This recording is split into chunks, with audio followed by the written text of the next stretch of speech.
Thank you, Carrie, and thank you, Sienna, for making it really easy to come in here and share some of the work that I've been doing. When Carrie first invited me to this seminar series, I kind of froze in terms of like what to talk about, and um, then I kind of ghosted her for a little bit in terms of confirming, and ultimately with a couple nudges, I thought, you know what, I'd really like the opportunity to just look back and understand some major events that have happened as it relates to homelessness and mental illness, and see and ask the question, how much is connected to some of the things that we're talking about and dealing with now? And so this presentation today is really me thinking in presentation form, putting together potentially some dots that I think are connected but may not be, or puzzle pieces that could fit or may fit partially. And I'm really open to feedback on that. So what I really wanted to do is look back at deinstitutionalization. Because I started my career as a research analyst at CAMH in 2010 under the supervision of John Traynor, who at that time ran the Community Support and Research Unit, CSRU, at CAMH. And we spent a lot of time understanding the housing needs and preferences of people with serious mental illness in relation to this. Next slide, please.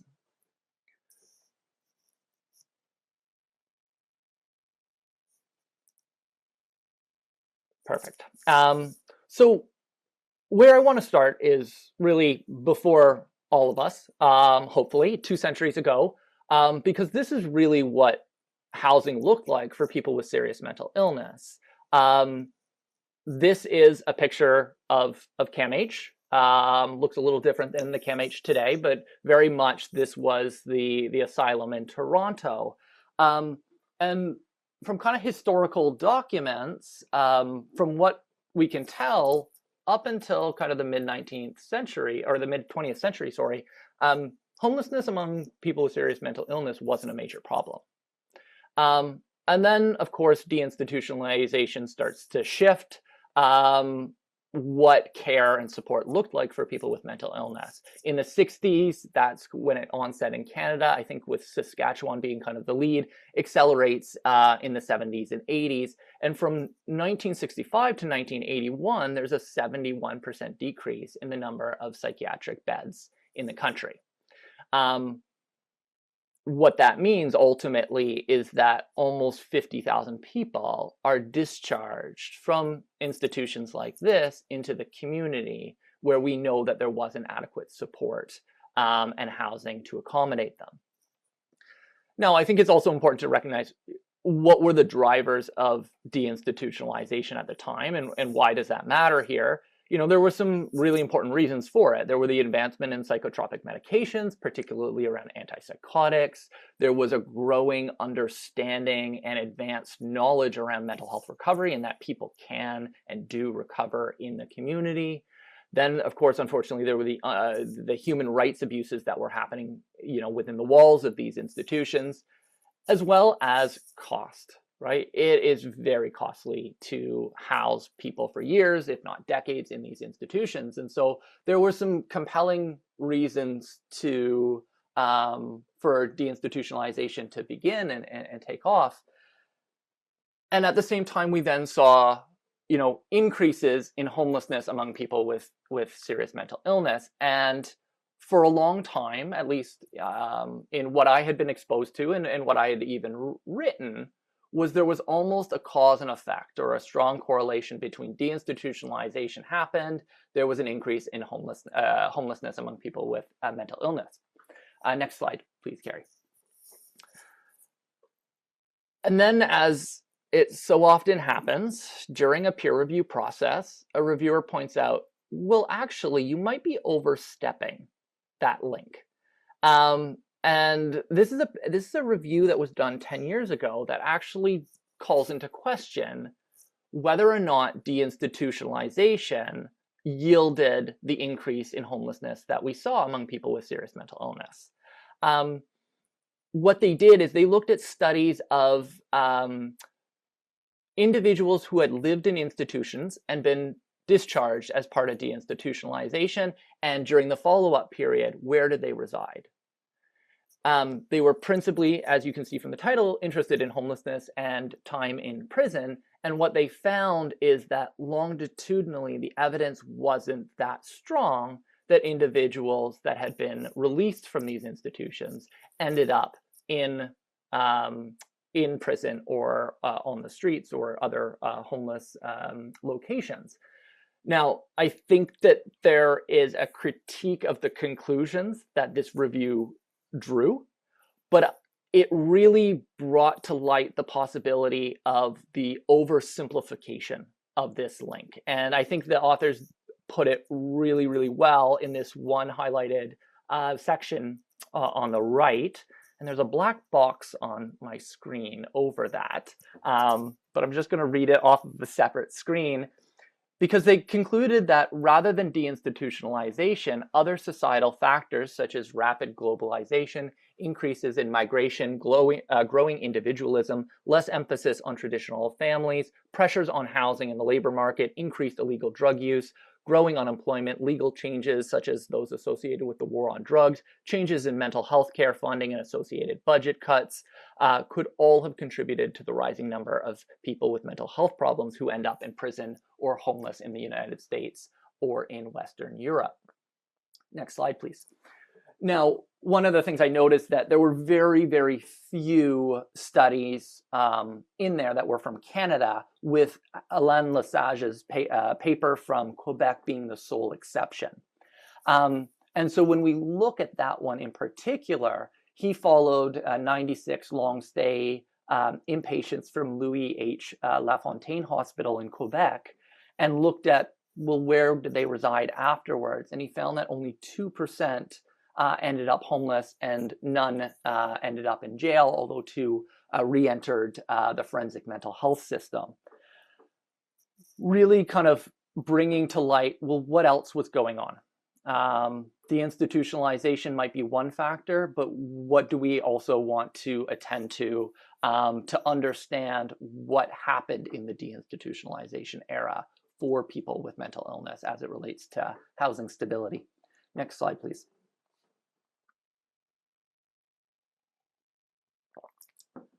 And of course, there are two key drivers that we should acknowledge and recognize. The first is probably a figure that many of us have seen before. I think it's a figure that's often used in relation to what might be a causal factor or major catalyst in homelessness today. And that's, of course, the decreasing number of social housing units that are being built from deinstitutionalization, the early 70s onwards to 2010. And of course, at the same time, aligned with what that review was asserting, there's changes in mental health spending in Ontario. This is a paper that's now 10 years old by Steve Lurie and David Goldblum in a terrific journal called the Canadian Journal of Community Mental Health. Editor-in-chief isn't too shabby either, that was really looking back on CMHA's seminal report, More for the Mind, and kind of describing historically what's shifted since then.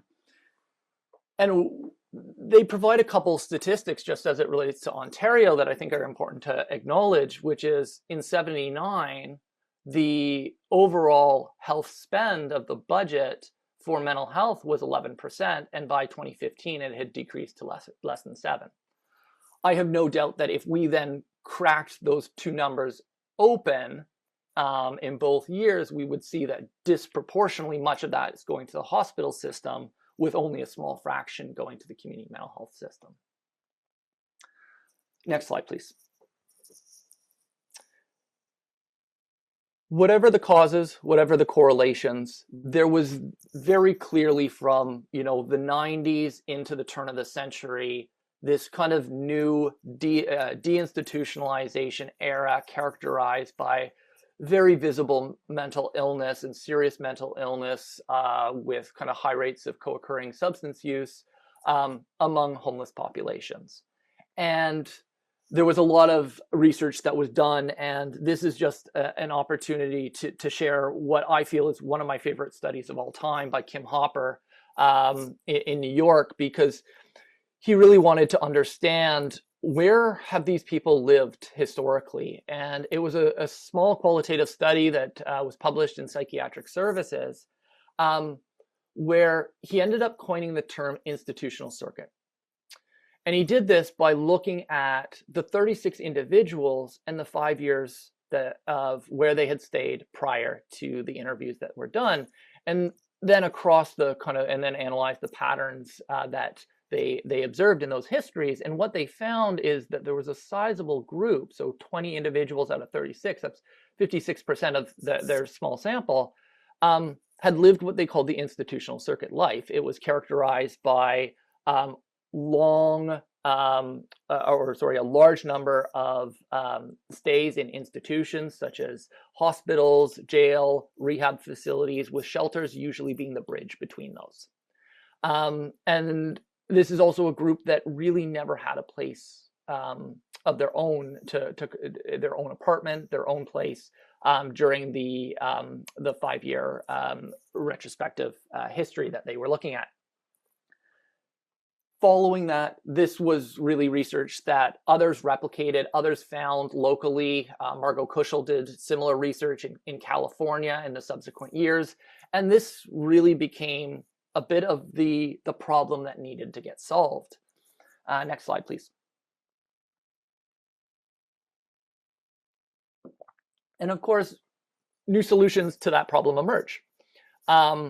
This is a table that I've reproduced from Deborah Paget, Ben Hedwood, and Samson Barris's seminal text on Housing First. And what they really outline are the original studies looking at Housing First. And Housing First, as Sam envisioned it and focused it in those early years, were the individuals who were stuck on the institutional circuit by and large, with the idea that we can do better. And you can see very clearly the evidence all came in at around the same ballpark, with some variation in duration. 80 to 90% of individuals with serious mental illness that are experiencing chronic homelessness are stably housed with this intervention. So there's an emergent solution to the institutional circuit. Next slide, please. Oh, I'm jumping around. Can we go back a couple slides? Maybe one? I think there's a delay, Nick. Oh, okay. Do you see it? This is the one that you want. This is the next one after. It's fast forward headlines. Perfect. Thank you. And that's really where I came into this presentation, because that history, institutional circuit, into evidence-based solutions for it, I think is very clear. And for whatever reason, we didn't scale that intervention that can respond to this problem. And more, this is what I feel like I'm seeing in the news. There's 3 different headlines that look at the intersection of homelessness, addiction, and mental health. There's the crisis headlines, which oftentimes feel like they are followed by a call to action, sometimes in the same article. And then shortly thereafter, there is an article about a new investment of some kind. It's often a service, right? A new intervention that's going to address or start to address the crisis that's been highlighted. And to me, it really does feel like a rinse and repeat. We'll see this month, we'll see it next month, we'll see it so on and so on.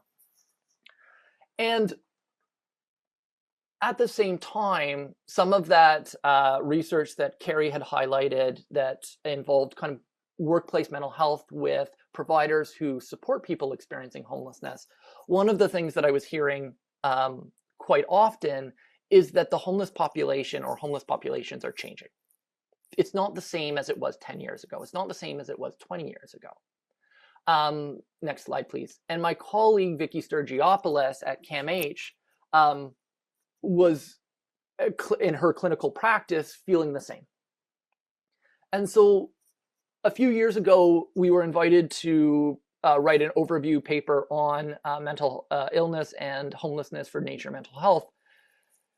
And we tried to kind of explore this further. And so what we did is we looked at currently what is the best available evidence, systematic reviews, and meta-analyses on prevalence rates among homeless populations.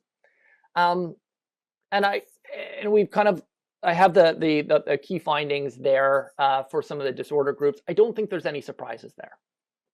I always like to point out serious mental illness, oftentimes defined as major depressive disorder, MDD, a bipolar disorder, or psychosis. And it's important to note, those are the three lowest prevalent disorders among those that have been well studied. All many times higher than the general population, sure, but not kind of the leading diagnoses that has been found in homeless populations.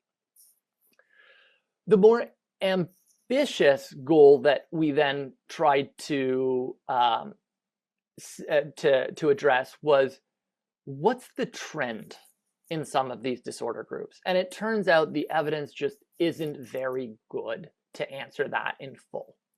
We felt like in some areas there was a sufficient base of evidence to make some inferences that we kind of feel like, yeah, we can stand behind.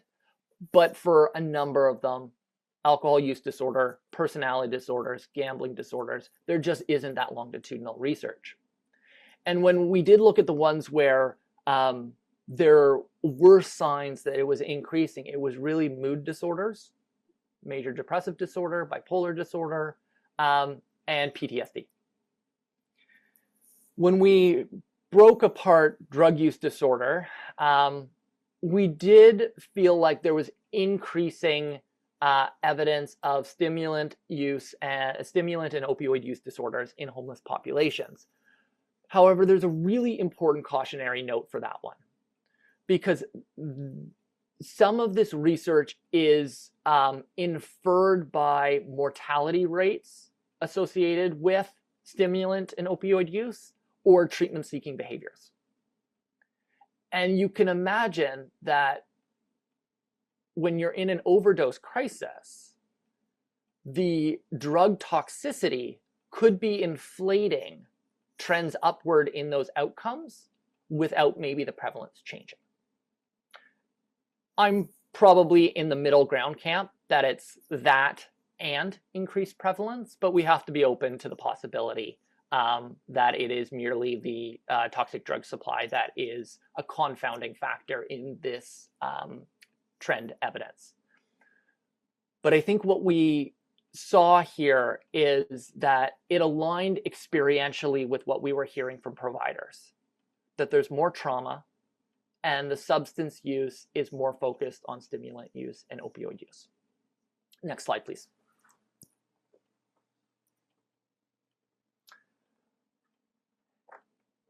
And if deinstitutionalization and the institutional circuit was really the face of homelessness or the stereotype of homelessness in the 90s, well, what is it now?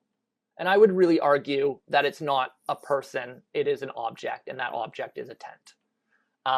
There is very clear evidence that unsheltered homelessness is on the rise across the country.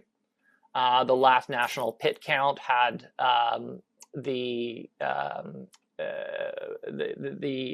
unsheltered homelessness doubling from 2020, 2022, which was kind of a little bit limited by the pandemic in that PIT count, but nonetheless, just exponential increase here.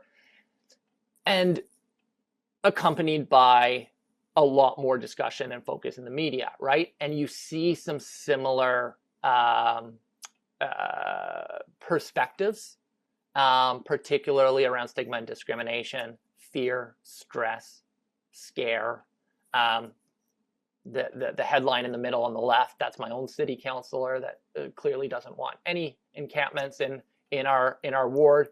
And really this becomes kind of, what does unsheltered homelessness look like and how is it conceptualized publicly? Next slide, please.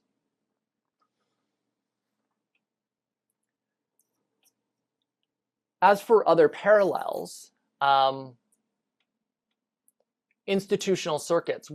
A study that I was involved in with Carrie a few years ago had nothing to do with mental illness. What we set out to study were a phenomenon called service restrictions. So for those that aren't familiar, this is when an individual is temporarily or permanently banned from a program for a specified reason.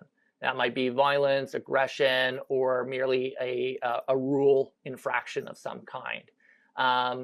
And we really wanted to understand, what happens? Where do people go after service restriction?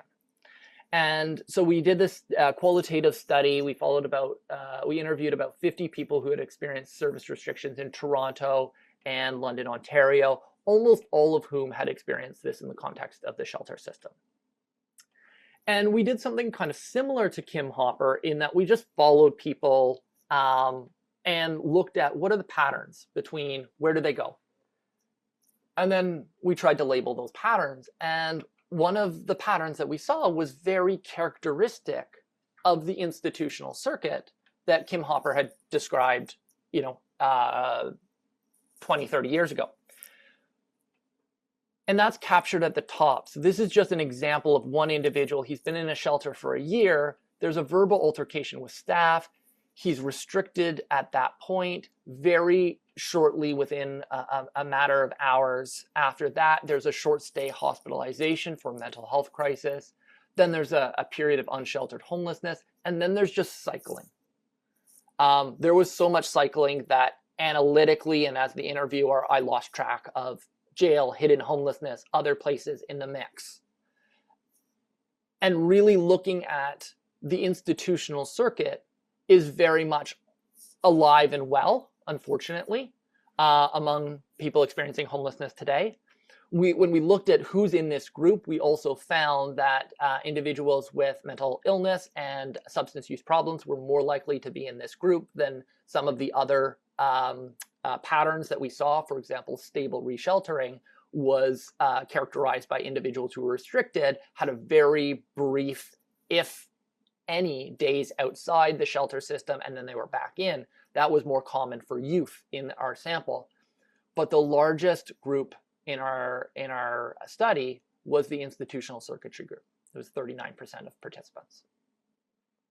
Next slide, please. And so if there's fewer psychiatric hospital beds, there are similar institutional circuits. Well, what is the institution now, right? Where are people with mental illness? And the short answer is I don't know, but I'm going to theorize that it's correctional facilities. In preparation for this presentation, I went and looked for evidence on rates of mental illness in correctional facilities in Ontario and Canada over time to see, is there evidence for that? And I couldn't find any available data. And so what I'm sharing here is not focused on mental illness. It's actually focused on homelessness and the intersection between that and justice system involvement. It's from a terrific recent report by the Canadian Observatory on Homelessness, SRDC, and John Howard Society of Ontario. And I mean, it's a tale in two figures, right? Overall number of admissions to correctional facilities since 2007 up until the pandemic's on the decrease. You're probably seeing that pandemic effect in that tail year, just in terms of the more sizable decrease that kind of probably coincides with efforts to release people in jails and prisons at that time to prevent COVID transmission. But it's gradually decreasing. And on the other side, when it comes to people with no fixed address entering into correctional facilities, it's increased from 6% to 16%. That we don't know for certain that is individuals who also have mental illness, but with the prevalence rates what they are, I think we can theorize that is a strong possibility. Next slide, please.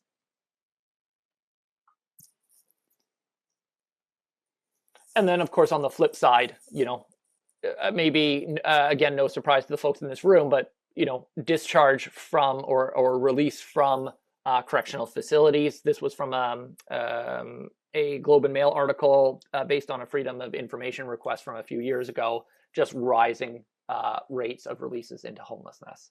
And so kind of recognizing the possibility of this contributing to that institutional circuit, with shelters, again, being a potential bridge. Next slide, please.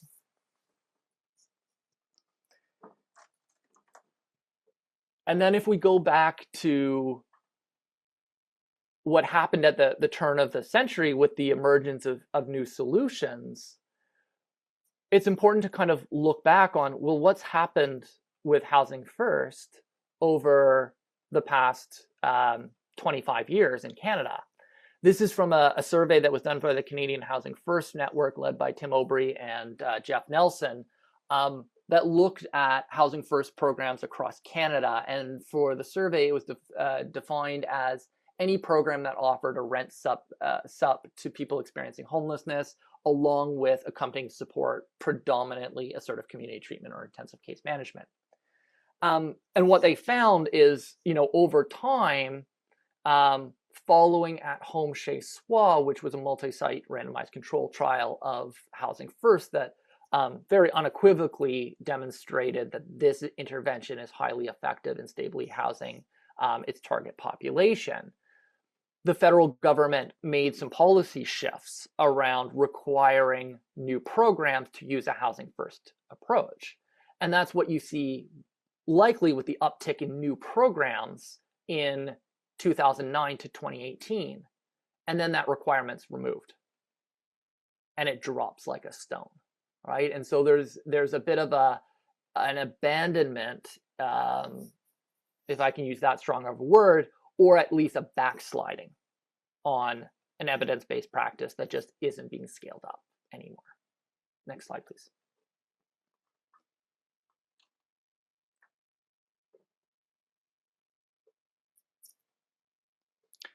More headlines. Probably no surprise to those in the room. Enter involuntary treatment or compulsory treatment for addictions, often kind of conceptualized in press releases and the laws themselves or the acts themselves as severe substance use disorder.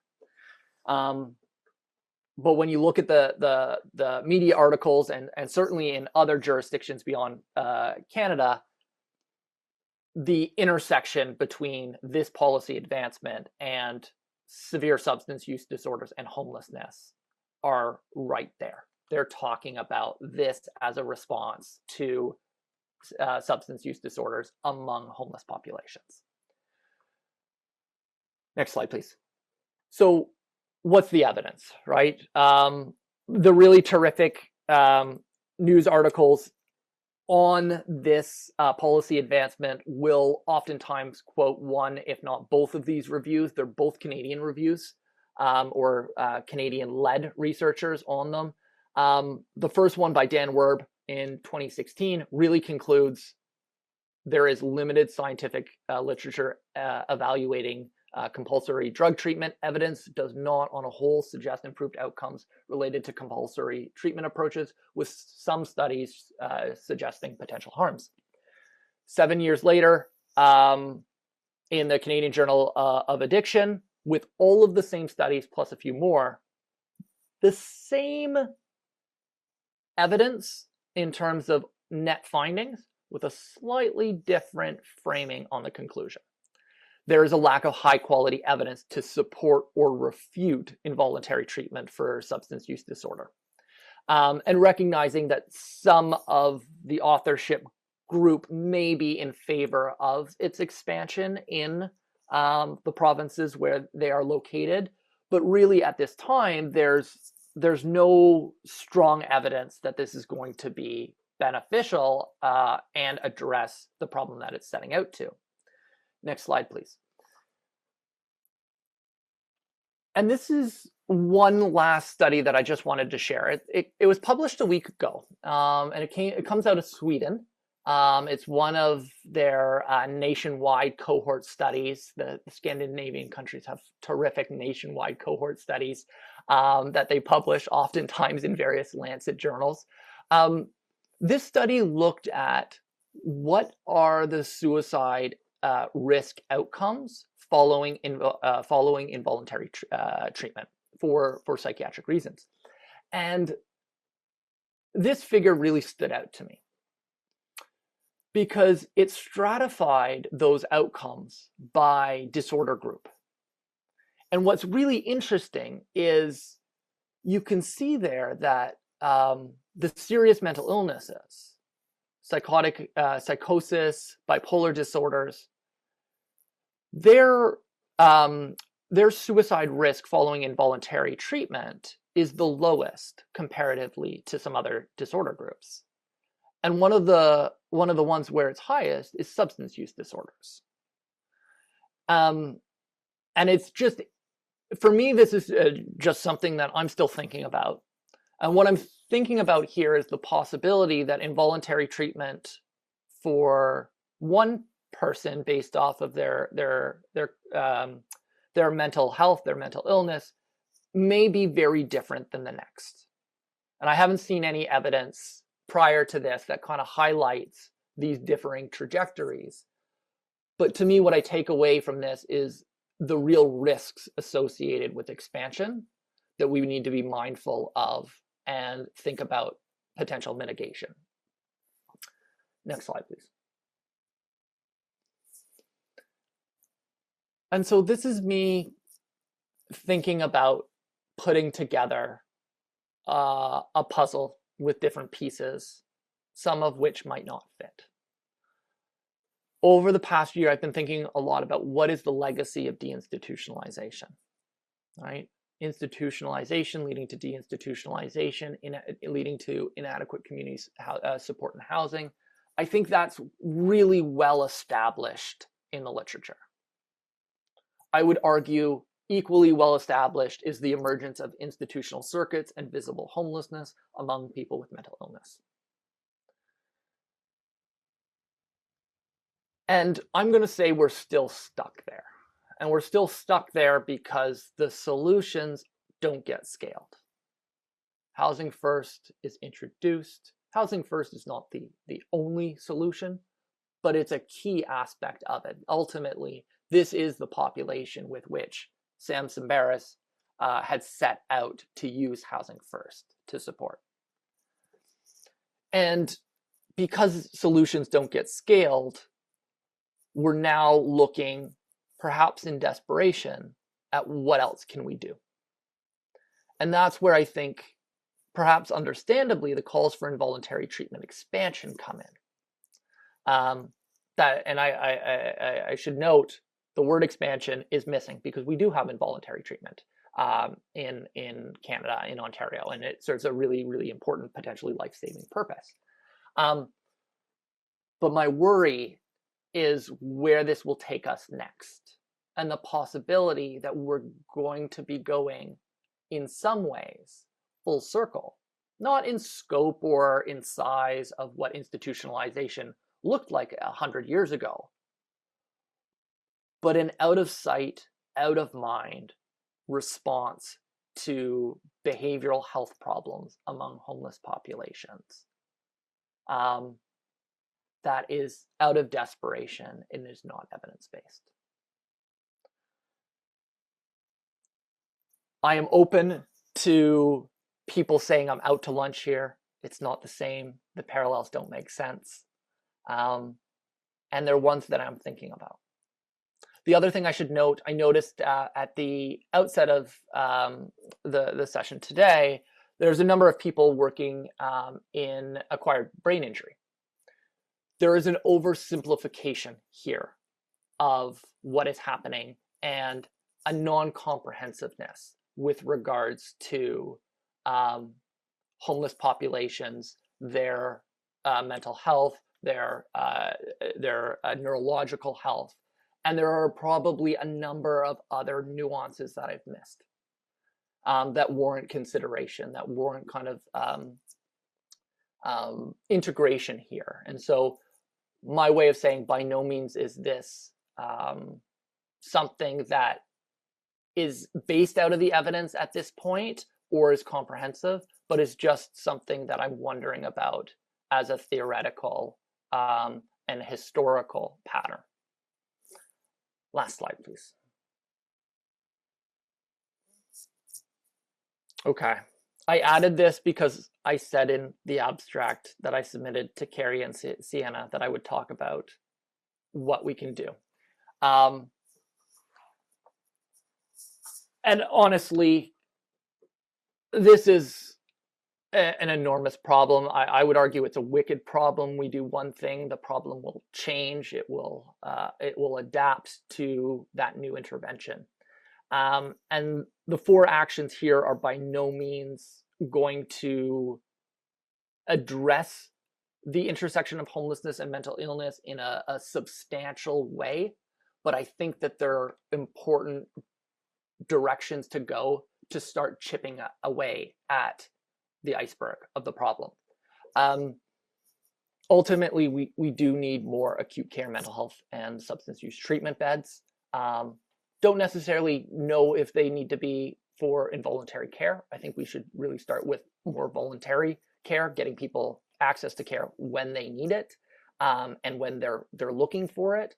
But I think that the lack of this contributes to some of the policy that we might be seeing out of desperation. Recommendation 2, I'm championing this one for Vicky Sturgiopoulos at CAMH. Housing First has terrific fidelity standards that you can measure any program in Canada up against. Supportive housing does not. And so supportive housing looks immensely different program to program. And that needs to change. There needs to be the development of quality standards, not to say this has to be the supportive housing program and everything has to look largely like this, but really what is the essential components, the core components and philosophies that we want to see in these programs as it relates to advancing mental health recovery and stably housing individuals that are exiting chronic homelessness. And then when we have those, I think it's appropriate to fund agencies that have demonstrated they are offering programs that are high quality based off of either Housing First fidelity or adherence to the quality standards with the housing retention rates that we expect to see. The third one, perhaps unsurprisingly, given the findings in the slides on the relationship between supportive housing, correctional involvement and homelessness, mental health and justice supportive housing is an essential intervention, and we just need more of it. Aligned with recommendation 2, certainly, but being mindful of this group may need some different supports and a different way of working that both balances recovery and risk and kind of recidivism prevention. This is a type of supportive housing that can do that. And then last but not least is just thinking back on some of those trends in prevalence rates and really acknowledging that it's highly unlikely that people experiencing homelessness with PTSD and or stimulant use disorder, either in the context of their homelessness or wherever they're living afterwards, they're probably not getting access to first-line evidence-based treatments for those conditions. Cognitive processing therapy, prolonged exposure for PTSD, contingency management for stimulant use disorders. These are demonstrated to work for those conditions. And if we have really terrific interventions that enhance ontological security for individuals after exiting homelessness and allow them to have the stability that housing brings, well, it would make sense that that is the perfect place to introduce some of these evidence-based treatments that can really go a long way, potentially, to allowing people to have meaningful lives in the community and improve their mental health. So that's it for me today. Thank you again for having me, and really open to any thoughts on some of the dots that have been connected or puzzle pieces that have been fit together.